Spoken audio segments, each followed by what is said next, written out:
We're back. Now, what do Deadpool, Wolverine, and I have in common? By now, you may have figured these out, but I'm going to tell you anyways. Number 1, we're incredibly good looking. Number 2, we're incredibly humble. Number 3, we all love root beer as mandated by the Canadian government.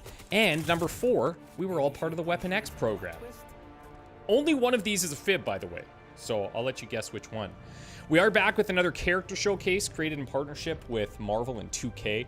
The first of the DLC heroes, as you know, is Wade Wilson, the merc with a mouth, our favorite fourth wall breaker. Is this a mole man thing? Deadpool.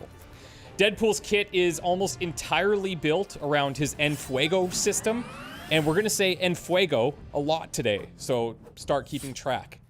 Each time you KO an enemy with the Deadpool ability, you're gonna build your Enfuego meter. Once that meter fills, it adds a stack of Enfuego, and the meter resets. Of his 10 cards, 9 are modified by the number of Enfuego stacked. So, like some of the other top tier damage dealers in the game, think people like Iron Man, Ghost Rider, Hulk, it makes sense to build your team comp around them to let them shine as much as possible. Now, Deadpool is going to lose some effectiveness when taking damage, so heroes like Captain America, or surprisingly enough, considering their relationship, Wolverine, are helpful to taunt enemy attention away from Mr. Cool.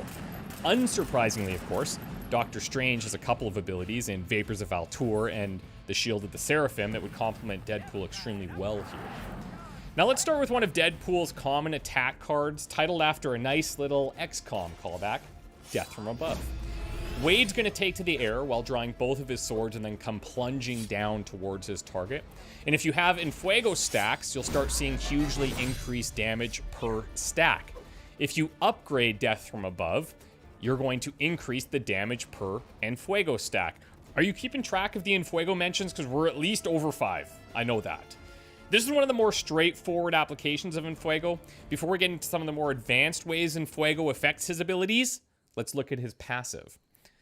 I'm personally looking forward to spending as much time with Deadpool as possible. He's witty, he's funny, he's sassy, and he's got just a little bit of the edge, you know? He's gonna kind of get everybody on their toes at the Abbey for sure. These are all top qualities that you want in a best friend. Each of the DLC heroes has their own arcs, similar to the base game heroes, and if you follow these to develop your friendship, you'll unlock Deadpool's passive ability called Staying Alive.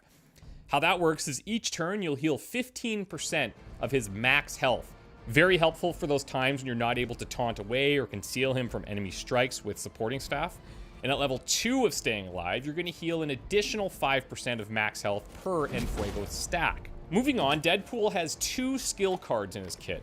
And for this showcase, we're looking at his legendary Hey face. And if we've learned anything, we've learned that cards with exhaust are very situationally powerful, and Hey face fits the bill. Deadpool will taunt an enemy and gain a resist for each Enfuego stack. Resist is arguably one of the strongest mechanics in Midnight Suns. Unlike most other status effects, it remains until it's consumed. If you're able to play Hey Face with a large Enfuego stack, you'll likely have enough resist to last the rest of the battle. On upgrade, you'll gain 1 resist without needing an Enfuego stack at all. And depending on your current hand, you can play this as an early card play and then taunt away or conceal Deadpool to keep those stacks for future turns. But this should help preserve his Enfuego stacks as the mission continues. Let's move over to his common heroic ability. It's called Pain Pinata. Deadpool targets an AoE and damages every enemy in the AoE. If you guys have played any Midnight Suns, you'll know that the battlefield can get pretty crazy, especially late game, so AoE damage is very much appreciated. Of course, we need an Enfuego modifier for this one, and instead of modifying the damage, we're going to be actually modifying the size of the AoE itself. Each Enfuego stack increases the size of the AoE by a whopping 25%. On upgrade, you'll get a much appreciated reduction in heroism cost as well. Speaking of heroism, outside of his mag dump ability, Deadpool requires very little heroism to be effective.